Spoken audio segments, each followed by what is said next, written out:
talaga pong personalize yung tulong ni Yorme. Talagang isa-isa niya po kami in-interview. Kinausap niya po akong heart to heart kung ano po yung kailangan ko. Kayo na lang forever ang mayor ng Manila. Pagpatuloy niyo po yung ginagawa niyo, Yorme. God bless you po. Yung pinakamagandang advice niyo po sa akin kanina, palagi pong tumawag sa Diyos at magsimba. God first, Yorme. Salamat po. Opo, salamat, Mayor po. Salamat sa binigay mong tulong sa amin. Maraming salamat.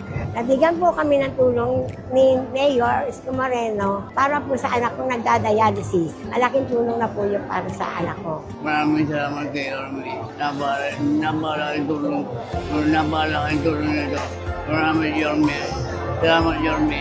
Nagpapasalamat po ako sa binigay na tulong ni Mayor Isko. Malaking tulong akin sa inyong lahat. Sana patuloy pang makatulong kayo. Naiyak ako eh. Salamat sa inyo lahat. Salamat sa kay God bless Mayor. po, Yorme. Nagpapasalamat ako kay Mayor at nagbigay siya ng pabuya sa amin. Maraming salamat sa kanya. Malaki sa aming tulong itong ginawa niya sa amin. Maraming salamat po sa tulong ni Buting Mayor Maynila. Maraming salamat po. And I hope in our own little way, makapagbigay man lang kami ng konting ginhawa sa kinalalagyan nyo ngayon, ha?